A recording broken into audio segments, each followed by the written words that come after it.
쉽게 말씀드리면 이제 빈집 갖고 있으면은 때리겠다는 법이 통과가 된 거예요. 안녕하세요. 농업박사 박기건입니다. 오늘의 주제는 농어촌 시골 빈집에 관한 것입니다. 우선 이 주제로 말씀드리기 전에 농어촌 빈집에 대한 기준을 먼저 말씀을 드려야 될 것 같은데, 농어촌 빈집의 기준은 1년 이상 아무도 거주하지 않거나 사용하지 않는 농어촌 주택이나 건축물을 말합니다.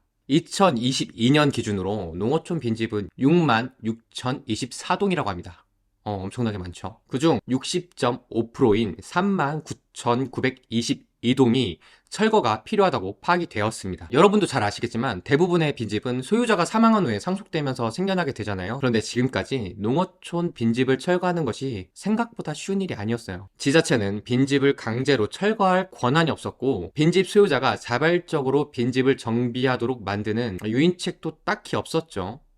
그 결과 최근 5년간 빈집 정비 실적이 연평균 7,534동에 그쳤습니다. 그런데 지난 8일 드디어 농림축산식품부가 칼을 들었습니다. 농어촌 정비법 일부 개정 법률안을 국회 본회의에 상정하여 의결이 된 건데요. 쉽게 말씀드리면 이제 빈집 갖고 있으면은 때리겠다는 법이 통과가 된 거예요.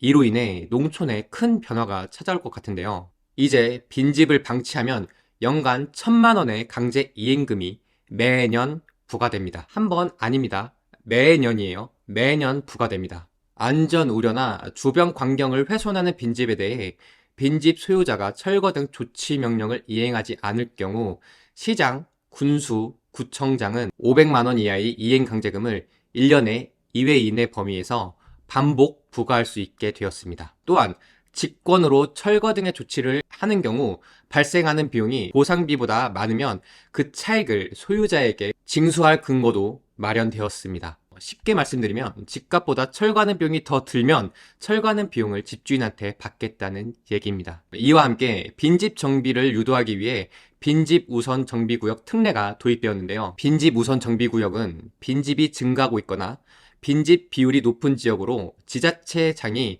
지정할 수 있도록 하게 된 건데, 빈집 우선 정비구역 내 빈집을 개축하거나 용도를 변경할 때 기존 빈집의 범위에서 건축법 등에 따른 건폐율, 용적률, 건축물의 높이 제한 등에 대한 지자체의 심의를 거쳐 기준을 완화할 수 있도록 하였습니다.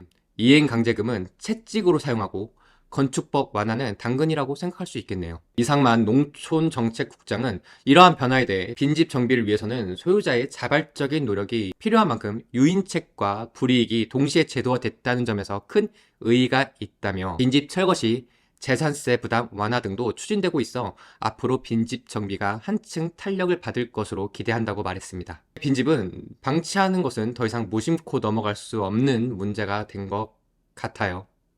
아무쪼록 빈집을 소유하고 계신 분들이 많은 피해를 받지 않으셨으면 좋겠습니다. 지금까지 시청해주셔서 대단히 감사드리고 다음 영상에서 찾아뵙도록 하겠습니다. 그리고 요즘 날씨가 많이 추워요. 건강 유의하시고요. 감사합니다.